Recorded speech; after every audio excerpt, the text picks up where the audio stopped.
Queridos irmãos e irmãs, eu expliquei para vocês, mas de vez em quando eu gosto de lembrar. A parte da celebração da Eucaristia chama homilia, significa conversa em família. Quando nós conversamos em família, nós falamos com simplicidade, com carinho e querendo ajudar uns aos outros. Uma família, nós estamos no mês de agosto, também é um mês dedicado às famílias. O que une as pessoas de uma família, gosto sempre de lembrar, não são os laços só sanguíneos, são de afetos também. E uma família, as pessoas têm de querer bem umas às outras, as pessoas têm de estar abertas a aprender a escutar uns aos outros. Porque quando nós amamos uma pessoa, nós queremos o bem dessas pessoas. E hoje, as leituras são ricas de ensinamentos. Eu estava pensando na hora, ouvindo as leituras, se a gente for fazer reflexão na profundidade de cada uma das leituras, nós ficaríamos aqui dias e dias. Então hoje eu vou começar essa reflexão com a segunda leitura da carta de São Paulo aos Romanos. Então eu gostaria de fazer a ligação dessa leitura com a pandemia. Eu falo que pode ser a pessoa mais tranquila, a pessoa mais zen, ela tem hora que ela fica perdida. A gente estava dando graças a Deus, países igual a França, a China, já tinha normalizado a questão da pandemia, está voltando. Por quê? As pessoas têm que deixar bem claro, a pandemia vai acabar só depois que ter a vacina. Enquanto não ter a vacina, nós vamos ter o distanciamento, nós vamos ter cuidado, eu vou não chegar perto do outro, que nós sabemos que passa pelo vírus, passa de um para o outro. Então nós temos que ter esse devido cuidado. E se a gente não ter cuidado, quando eu falo de cuidado, não é só cuidado físico não, espiritual também. E acho muito interessante como que essa segunda leitura, ela nos fortalece nesse momento de pandemia. Então eu vou fazer os questionamentos como se como nós estivéssemos questionando esse momento de pandemia. Nesse momento de pandemia, quem vai nos separar do amor de Cristo? A tribulação, nós estamos tendo tribulação. Se alguém falar que as pessoas gostam de se enganar. Se alguém falar que não está tendo nenhuma tribulação, está tendo. Todos nós, quem é que não tem medo? Eu tenho medo. O medo, eu falo sempre, na psicologia, na ciência, fala que o medo, ele é bom. Você não pode ter um medo excessivo. Se eu tenho medo da pandemia, é justamente por eu ter esse medo, eu vou ter o cuidado. Então a provação, eu vou ter de provação, é o medo, muitas vezes eu vou ficar angustiado, eu gostaria de estar junto do meu pai, da minha mãe, das pessoas que eu amo, então é um momento de tribulação. Aí o São Paulo, ele fala, a tribulação vai nos separar do amor de Deus? Não. Nós estamos, quem ama de verdade, o amor não vai acabar.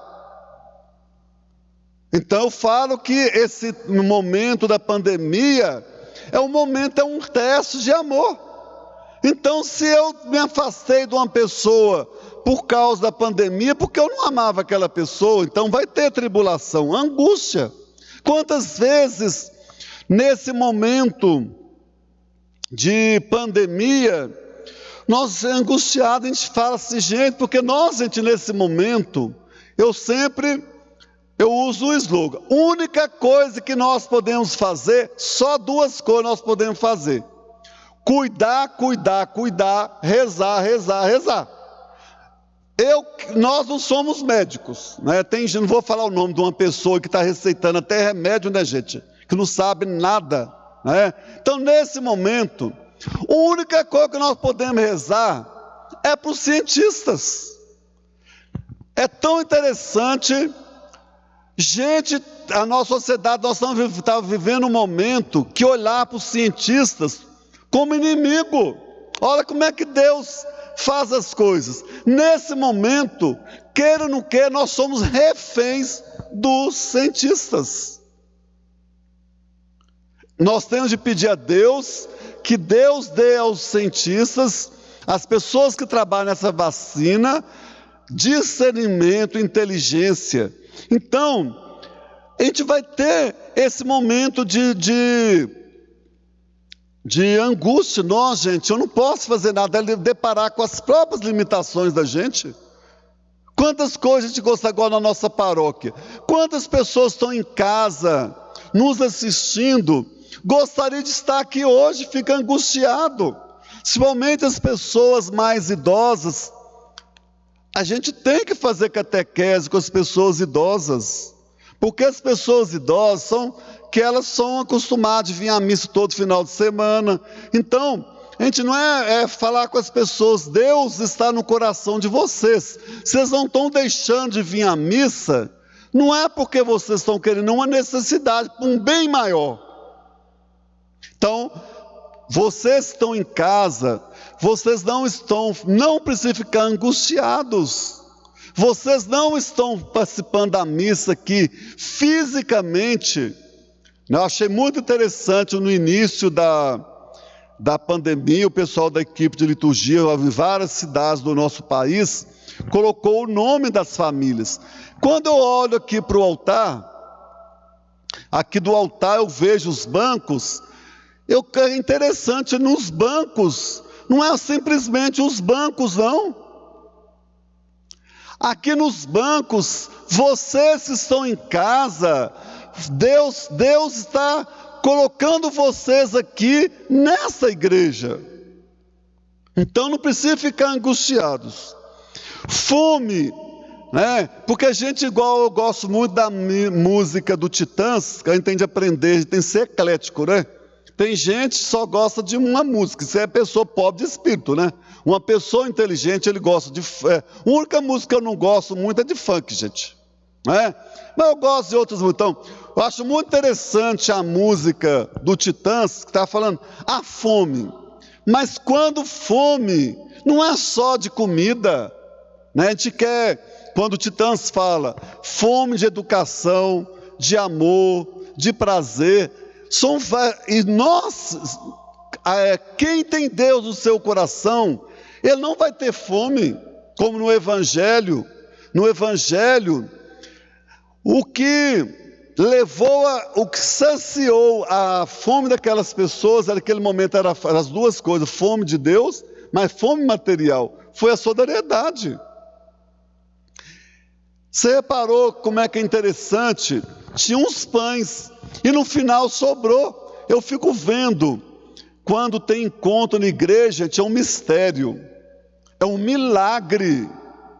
Leva um lanche.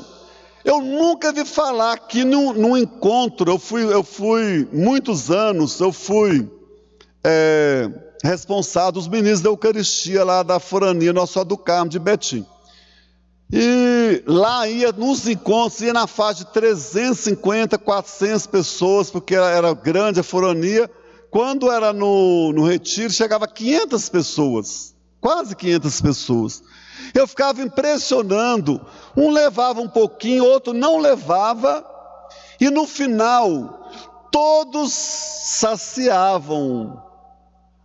É a fome, se existe fome no mundo, porque não existe solidariedade. Eu falo que ninguém é tão pobre que não tem nada para oferecer. Eu falo que, eu já dei o exemplo do meu pai. Meu pai, ele ganhava salário mínimo, meu pai educou 9 filhos. Todo sábado, na minha casa, uma das coisas que eu aprendi do meu pai, a gente era pobre. Meu pai tinha coisa para doar para outro pobre. Isso é solidariedade. O mundo está precisando de despertar nas pessoas a solidariedade, a partilha, olhar para o outro como irmão, como uma irmã. Nós somos uma família.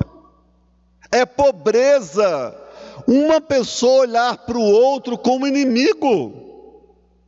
Nós não somos inimigos uns dos outros, nós somos irmãos. A nudez não é só nudez de roupa, não. Não é quantas vezes a gente está bem vestido, mas por dentro nós estamos nus. Nós somos tão secos que nós não sabemos dar afeto para as pessoas. Afeto não é só abraçar, não. Eu posso, nós estamos vivendo um momento, nós não podemos abraçar, mas mesmo com a boca, a gente não vê o sorriso das pessoas, mas com os olhos, com os nossos olhos, nós podemos passar amor para as pessoas, que esse momento nós estamos precisando. Perigo, nada nessa vida, aí vai continuando, tudo isso, somos mais do que vencedores, graças àquele que nos amou. Tenho a certeza que nem a morte, nem a vida, nem os anjos, os poderes celestiais, nem o presente, nem o futuro, nada vai nos separar do amor de Deus. E é justamente nesse momento dessa pandemia, é justamente nesse momento de isolamento social que nós temos hoje, acho tão interessante, como que a história, a gente tem que estar aberto às mudanças. Hoje, que eu trabalho na área, eu gosto muito das áreas humanas, então eu estudo muito, eu estou usando muito esse tempo da pandemia, eu estou estudando muito sobre espiritualidade, sobre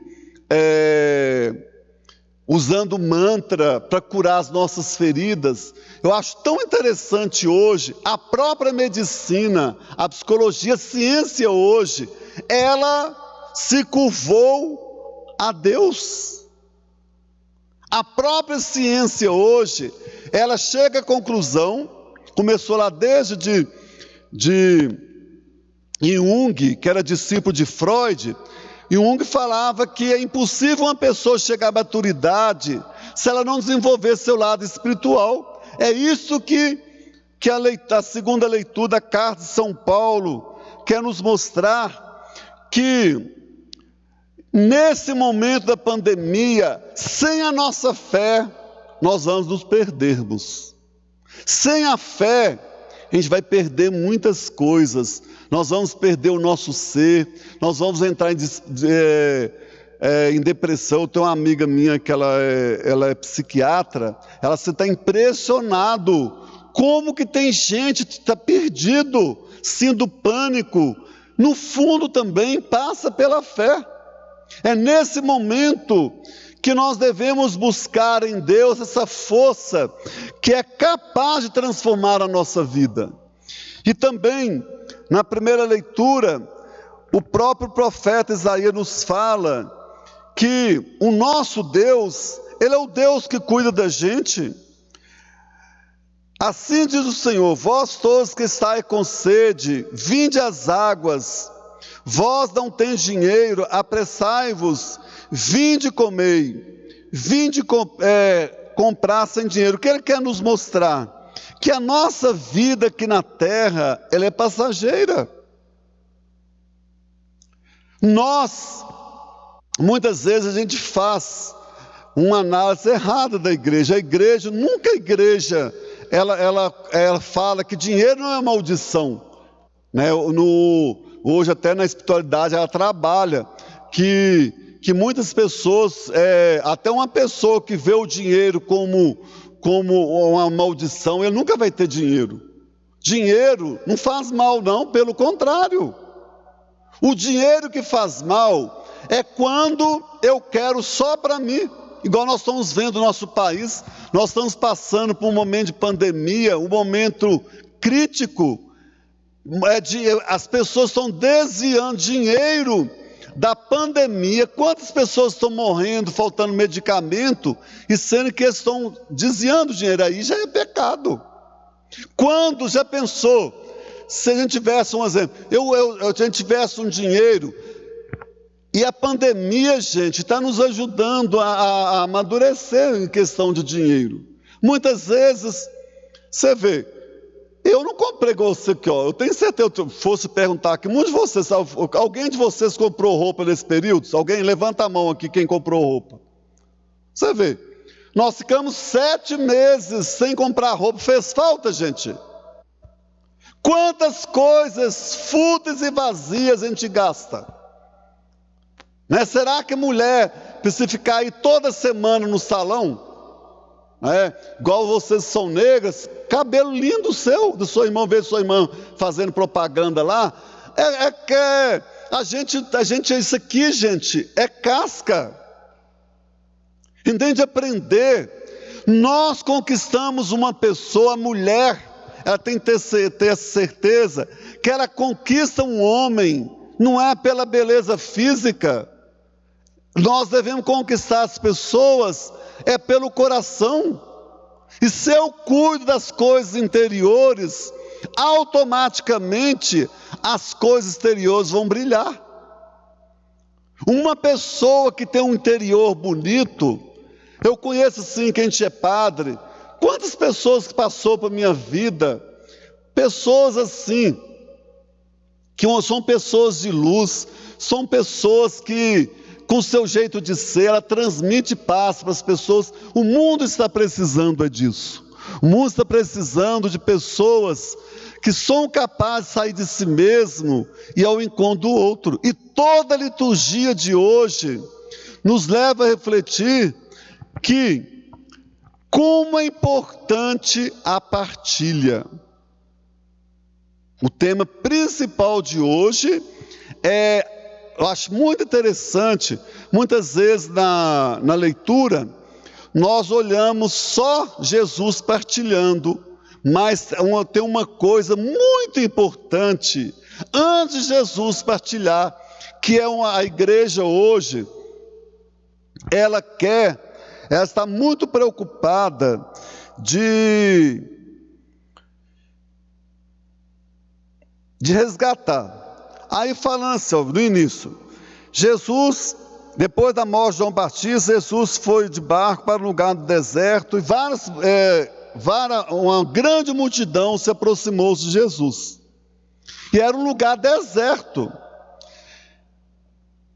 E uma palavra que nos chama a atenção, encheu-se de compaixão por eles e curou os que estavam doentes.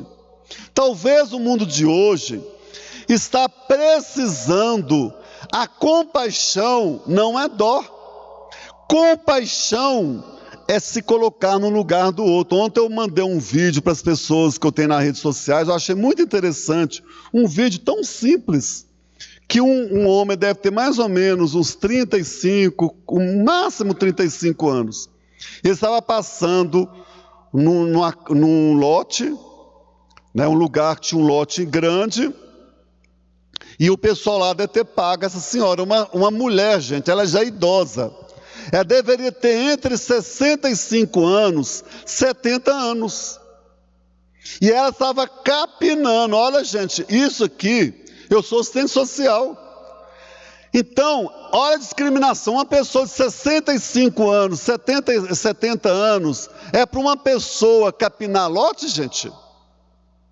Capinar lote não é fácil, não. Num sol de rachar. Isso é discriminação social. Eu tenho certeza que aquela mulher tivesse, por isso que, quando lá estava na época que foi a aprovação da lei para não ter as mudanças na Previdência Social, quem vai sofrer? É pobre e mulher. Ela estava lá capinando, passou esse homem mais ou menos entre 35 e 40 anos, ele teve compaixão daquela mulher, foi assim, foi muito bonito, ele fez assim, espontaneamente. Quando ele passou, ele estava de moto, ele viu aquela mulher, olha Jesus, ele se compadeceu daquela mulher, pagou a mulher o dinheiro que ela ia ganhar no dia, ele deu o dinheiro para ela e ele capinou no lugar dela. Isso é compaixão. Ele poderia passar lá, nó, coitadinha daquela senhora lá, velhinha, está capinando. Não, ele teve compaixão, ele se colocou no lugar daquela mulher, que ela não fisicamente, e ela era sequinha, magrinha, franzina. Então, acho que o mundo está precisando, é justamente isso, em ser mais solidário. Então, como o pessoal gosta sempre de desafio, o desafio que eu vou fazer nesse mês de agosto, que é o mês dedicado às nossas famílias, vamos começar a exercer essa compaixão dentro das nossas famílias, dentro da nossa casa. Vamos ser mais sensíveis à dor do outro. Se eu sei que o meu marido, minha esposa não gosta de uma coisa, para que eu vou fazer? Quantas brigas poderiam ser evitadas se a gente aprendesse a se colocar no lugar do outro, que é a regra de ouro do Evangelho. Aquilo que eu não quero para mim, eu não posso desejar para o outro. Então a regra de ouro é essa. Então que durante todo esse mês de agosto, que nós possamos olhar para as pessoas que nós convivemos no dia a dia, com o olhar de Deus, ser mais paciente, ser mais educado, ser mais gentil. O mundo está precisando de gentileza, nós estamos precisando de grosseria e falta de educação. Eu achei, vou encerrar, um outro vídeo que eu mandei também, eu achei muito interessante, né, o pessoal falando assim, que nesse ano de pandemia, enquanto o marido ficar, o povo da casa, ficar brigando em casa, vai dançar forró, gente. Você gosta de forró? Né? O marido dança com a esposa, o esposo com o marido, o filho. Isso que eu achei interessante, está espalhando no Brasil inteiro. Enquanto você ficar brigando em casa, vai dançar. Dançar faz bem para o corpo e faz bem para a mente. Então nós estamos precisando nesse momento, nós não podemos fugir desse momento. Não adianta escabelar, arrancar cabelo, gritar, xingar, não vai passar. Por isso que é importante a gente ser mais tranquilo, mais sereno e ter essa grande certeza que nós temos um Deus que nos ama, um Deus que cuide de cada um dos seus filhos e filhas com todo o amor, com todo o carinho.